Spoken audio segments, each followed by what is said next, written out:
General. तो आज हम लोग पढ़ेंगे जर्नल। जर्नल क्या है? Journal is a book in which transaction are recorded in chronological order. Journal क्या है? जो भी हमारा ट्रांजैक्शन हुआ उसको हम लोग क्रोनोलॉजिकल ऑर्डर में लिखेंगे। क्रोनोलॉजिकल ऑर्डर का मतलब एक हम लोग प्रॉपर एक सीक्वेंस में लिखेंगे, या फिर प्रॉपर टाइम में, या डेट वाइज। जैसे हमारा ट्रांजैक्शन जब अकर किया उसको तुरंत अपना बुक्स ऑफ अकाउंट में लिख लेंगे। जैसे एग्जांपल बताए थे कि हम लोग अभी सेल किए 10 केजी आटा, तो लिख देंगे आटा को सेल किया। ठीक है। फिर 10 मिनट के बाद कुछ दूसरा सामान बेचे, तो फिर उसको लिख देंगे इसको सेल किया। फिर उन्होंने कुछ खरीदे 10 मिनट के बाद, तो फिर उसको रिकॉर्ड करेंगे। फिर 5 घंटा बाद कुछ बेचे खरीदे, बेचे खरीदे, तो उसको एक सिस्टमेटिक वे में लिखेंगे। जैसे जब जो अकर हुआ उसको हम लोग लिखते हैं, उसी को बोलते हैं क्रोनोलॉजिकल ऑर्डर। जर्नल को ही हम लोग बोलते हैं book of original entry. Original entry इसलिए बोलते हैं क्योंकि फर्स्ट टाइम एंट्री होता है हमारा बुक्स ऑफ अकाउंट में। और इसको प्रिंसिपल बुक भी बोला जाता है। कारण यही है कि जैसे हमारा ट्रांजैक्शन अकर होता है फर्स्ट टाइम हम लोग लिखते हैं जनरल में, इसीलिए ये प्रिंसिपल बुक भी है।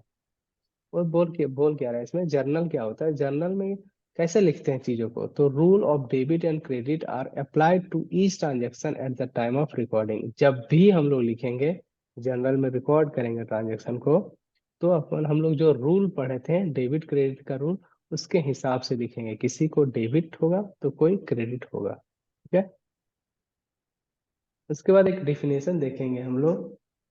एमजे किलर के अकॉर्डिंग क्या बोल रहा है जर्नल क्या है? तो journal is A chronological record of financial transaction of A business. Business में जो भी हम लोग फाइनेंशियल ट्रांजैक्शन रिकॉर्ड कर रहे हैं एक क्रोनोलॉजिकल ऑर्डर में, उसी को बोलते हैं जर्नल।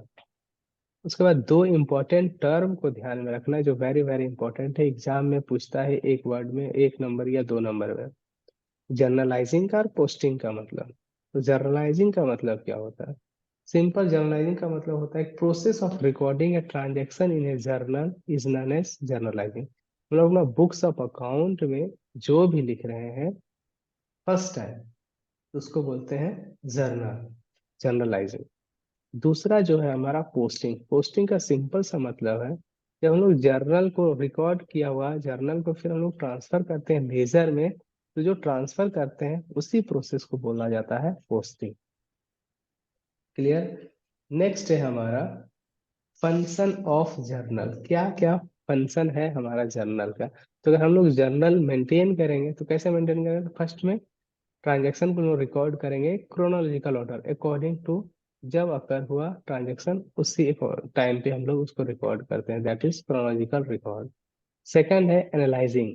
जो भी हम लोग रिकॉर्ड करेंगे जर्नल में, तो उसको हम लोग एनालाइज करेंगे, तो किसको डेबिट करेंगे किसको क्रेडिट करेंगे, ठीक है, कौन इंक्रीज किया कौन डिक्रीज किया, फिर हम लोग रिकॉर्ड करते हैं जर्नल में।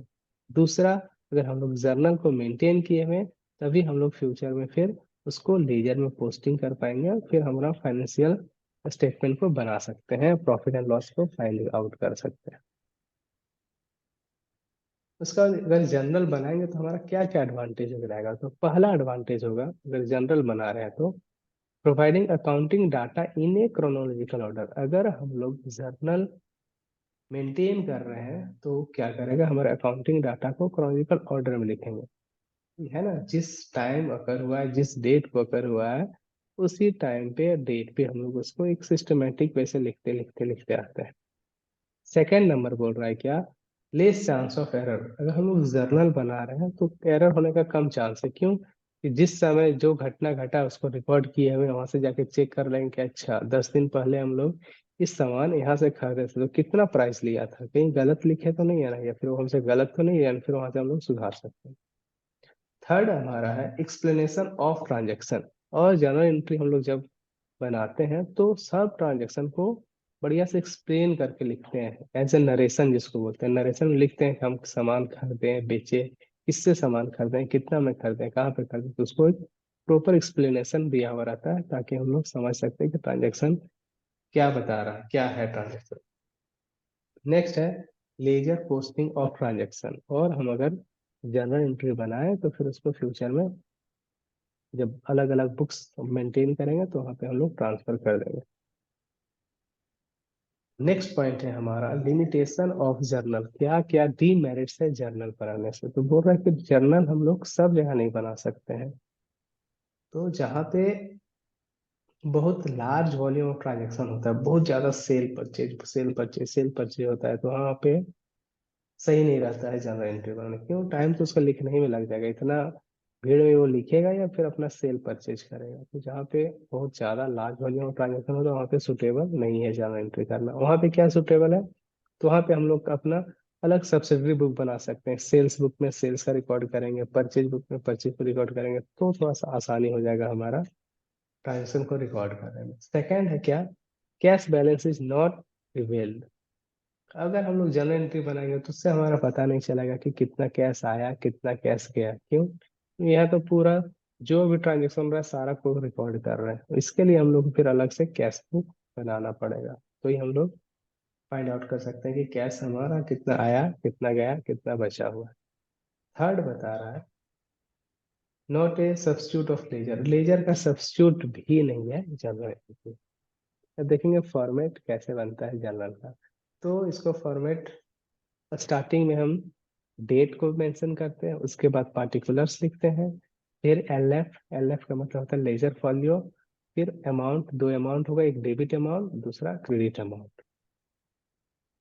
एक बार हम लोग फिर से रिवीजन कर लेंगे ट्रेडिशनल अप्रोच और मॉडर्न अप्रोच क्या क्या था। तो ट्रेडिशनल अप्रोच में देखे थे तीन कैटेगरी में बांटे थे सारा ट्रांजेक्शन, या तो पर्सनल अकाउंट में जाएगा या रियल अकाउंट में या फिर नॉमिनल अकाउंट में। पर्सनल अकाउंट में बताया था कि जो पर्सन से रिलेटेड रहेगा, है ना।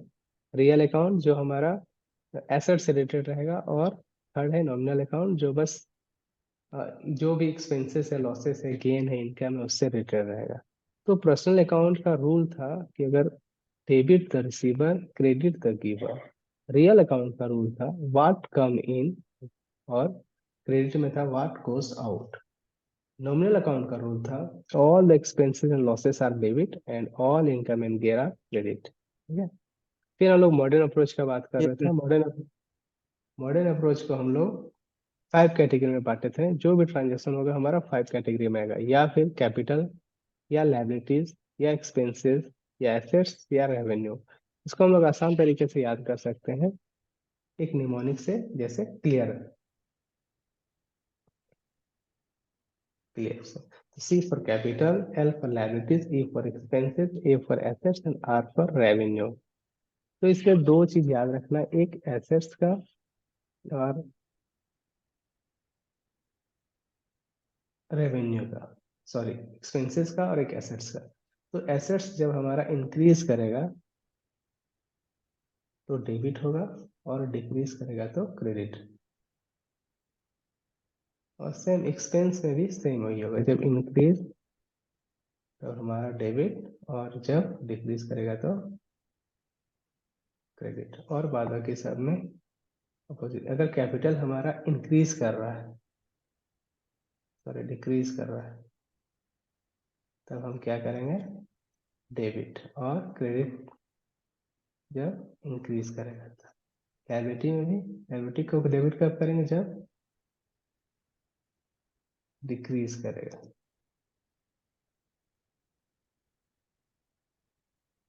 एक मिनट। कैपिटल जब डिक्रीज करेगा, लायबिलिटी भी डिक्रीज करेगा तो डेबिट होगा। और क्रेडिट कब होगा? जब इंक्रीज करेगा। और रेवेन्यू भी जब हमारा डेबिट कब करेंगे? जब डिक्रीज करेगा। क्रेडिट होगा जब इंक्रीज करेगा। ये अगर बढ़िया से है तो भी हम लोग जनरल एंट्री अच्छे से बना पाएंगे, नहीं तो फिर प्रॉब्लम होगा जनरल एंट्री में। तो अब हम लोग छोटा सा एग्जाम्पल देखेंगे, इसके बाद पता चलेगा कि हमारा कंसेप्ट कैसा है नहीं है। पहला एग्जाम्पल देख रहे हैं कि Ram started business with cash 51,000। Ram है स्टार्ट कर रहा है बिजनेस कैश से 51,000 से। तो हमें हर ट्रांजेक्शन में दो फैक्ट देखना है। तो इसमें से राम बिजनेस स्टार्ट कर रहा है, तो इसमें कैश हमको दिख रहा है, दूसरा तो दिख नहीं रहा है। तो स्टार्ट हो रहा है इसका मतलब कैपिटल लग रहा है, ध्यान रखना ये कैपिटल लग रहा है। तो यहाँ पे क्या दो ट्रांजेक्शन इफेक्ट हो रहा है, एक कैपिटल और एक कैश। तो इस केस में क्या हो जाएगा, कैश हमारा बिजनेस में आ रहा है तो डेबिट, और कैपिटल हमारा इंक्रीज कर रहा है, इंक्रीज करेगा तो क्या करते हैं हम लोग, क्रेडिट करते हैं। उसके बाद नरेशन पास करना पड़ेगा। नरेशन क्या है, being business started by the Ram, simple. दूसरा है परचेज गुड्स फॉर 10,000। अब हम लोग 10,000 का गुड्स खरीदे हैं, तो इसमें भी दो इफेक्ट देखना है, क्या क्या हमारा, एक तो गुड्स है और दूसरा कैश, कैश है। तो ये फाइंड करना है। तो कैश हमारा आ रहा है जा रहा है, फिर गुड्स आ रहा है जा रहा है, इसको ध्यान में रखना है। तो हमारा गुड्स आ रहा है तो गुड्स के बदले हम लोग लिखते हैं परचेज अकाउंट डेबिट, और जा रहा है कैश तो क्या लिखेंगे, what goes out real account का कंसेप्ट से टू कैश अकाउंट 10,000। फिर नरेशन पास करना पड़ेगा बीइंग गुड्स परचेज। ठीक है, क्लियर है। उसके बाद थर्ड है हमारा सैलरी पेड कर रहे हैं अपना स्टाफ को।